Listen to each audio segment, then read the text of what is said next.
आजकल मैं मायके गई हुई थी। कुछ दिन बाद जब ससुराल पहुंची तो पति घर के सामने स्वागत में खड़े थे। अंदर प्रवेश किया तो छोटे से गैराज में चमचमाती गाड़ी खड़ी थी। मैंने आंखों ही आंखों में पति से प्रश्न किया तो उन्होंने गाड़ी की चाबियां थमाकर कहा, कल से तुम गाड़ी में कॉलेज जाओगी प्रोफेसर साहिबा। Oh my God! इतनी खुशी थी कि मुंह से कुछ और निकला ही नहीं। बस जोश और भावावेश में मैंने पति साहब को एक जोरदार झप्पी दे दी और अमरबेल की तरह उनसे लिपट गई। उनका गिफ्ट देने का तरीका भी अजीब हुआ करता है। सब कुछ चुपचाप और अचानक।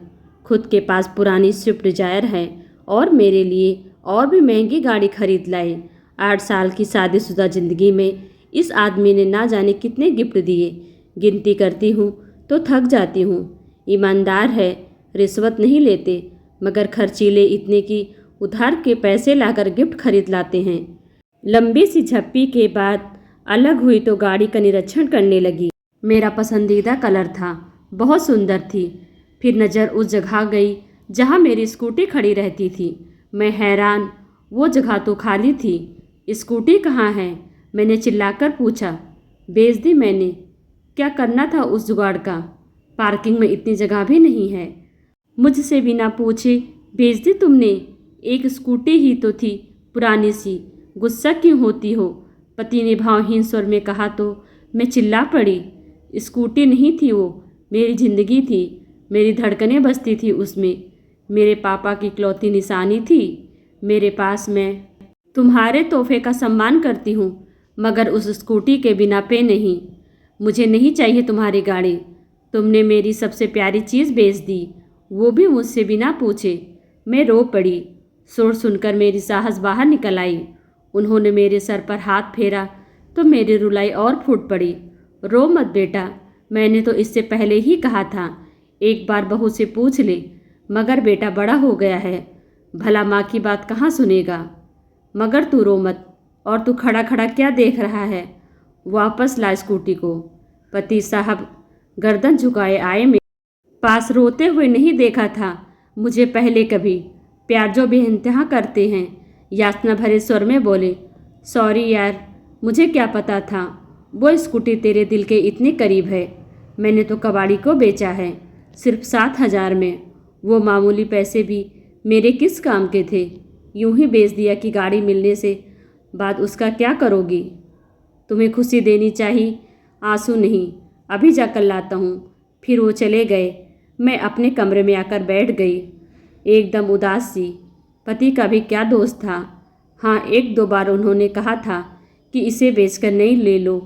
मैंने भी हंसकर कह दिया था कि नहीं, यही ठीक है। लेकिन अचानक स्कूटी ना देखकर मैं ज़्यादा भावुक हो गई थी। होती भी कैसे नहीं, वो स्कूटी नहीं, औकात थी मेरे पापा की। जब मैं कॉलेज में थी तब मेरे साथ में पढ़ने वाली एक सहेली नई स्कूटी लेकर कॉलेज आई थी। सभी सहेलियां उसे बधाई दे रही थी। तब मैंने उससे पूछ लिया, कितने की है? उसने तपाक से जो उत्तर दिया, उसने मेरी जान ही निकाल ली थी। कितने की भी हो, तेरी और तेरे पापा की औकात से बाहर की है।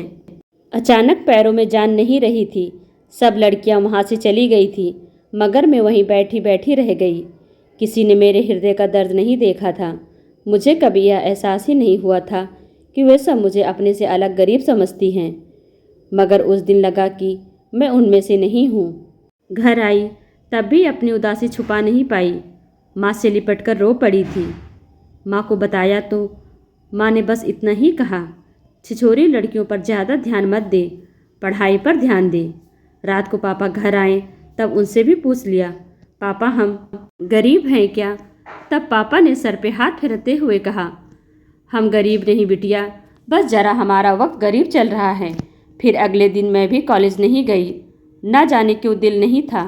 शाम को पापा जल्दी ही घर आ गए और जो लाए थे वो उतनी बड़ी खुशी थी मेरे लिए कि मैं शब्दों में बयान नहीं कर सकती। एक प्यारी सी स्कूटी, तितली सी, सोन चिड़िया सी नहीं, एक सफ़ेद परी सी थी। एक सफ़ेद परी सी थी। वो मेरे सपनों की उड़ान, मेरी जान थी वो। सच कहूँ तो उस रात मुझे नींद नहीं आई थी। मैंने पापा को कितनी बार थैंक यू बोला याद नहीं।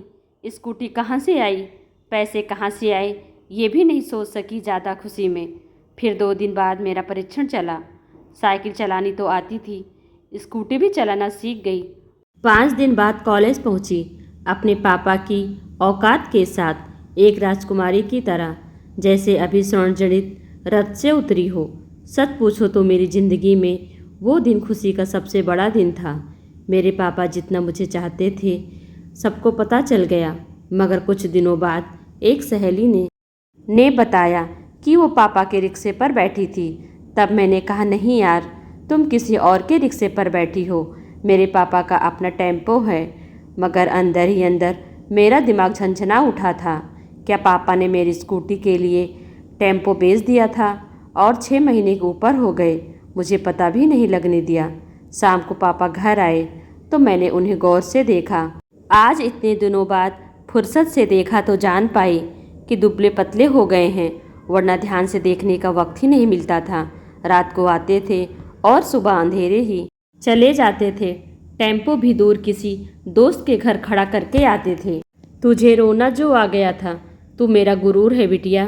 तेरी आंख में आंसू देखूं तो मैं कैसा बाप। चिंता ना कर, बेचा नहीं है, गिरवी रखा है, इस महीने छुड़ा लूँगा। आप दुनिया के बेस्ट पापा हो, बेस्ट से भी बेस्ट। इसे सिद्ध करना ज़रूरी कहाँ था? मैंने स्कूटी मांगी कब थी? क्यों किया आपने ऐसा? 6 महीने से पैरों से सौरियाँ ढोई आपने। ओ पापा, आपने कितनी तकलीफ झेली मेरे लिए। मैं पागल, कुछ समझ ही नहीं पाई और मैं दहाड़े मारकर रोने लगी। फिर हम सब रोने लगे, मेरे दोनों छोटे भाई, मेरी मम्मी भी। पता नहीं कब तक रोते रहे। वो स्कूटी नहीं थी मेरे लिए, मेरे पापा के खून पसीने सींचा हुआ उड़न खटोला था मेरा, और उसे किसी कबाड़ी को बेच दिया। दुख तो होगा ही। अचानक मेरी निद्रा टूटी। एक जानी पहचानी सी आवाज़ कानों में पड़ी, फट फट फट। मेरा उड़न खटोला मेरे पति देव यानी तहसीलदार साहब चलाकर ला रहे थे, और चलाते हुए एकदम बुद्धू लग रहे थे, मगर प्यारे से बुद्धू, मुझे बेइंतहा चाहने वाले राजकुमार बुद्धू। मैंने स्कूटी को अच्छे से पोंछा, उसको प्यार किया। उसमें से पापा के प्यार और खून पसीने की खुशबू आ रही थी। बहुत अच्छे से उसको कब्र से छिपा दिया और पतिदेव के साथ अंदर आ गई।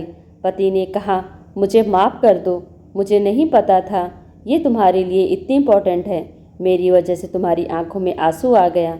मैंने बोला, मैंने भी आप पर गुस्सा किया। मैं और कुछ कहती, मेरे पति ने मुझे सीने से लगा लिया।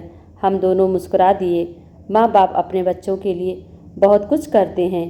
हमें अपने माँ बाप की मेहनत को जिम्मेदारी का नाम नहीं देना चाहिए। हमेशा अपने माँ बाप का ख्याल रखना चाहिए। दोस्तों, आपको यह कहानी कैसी लगी कमेंट कर हमें ज़रूर बताएं। वीडियो को लाइक कर चैनल को सब्सक्राइब करना बिल्कुल भी ना भूलें। Thanks for watching.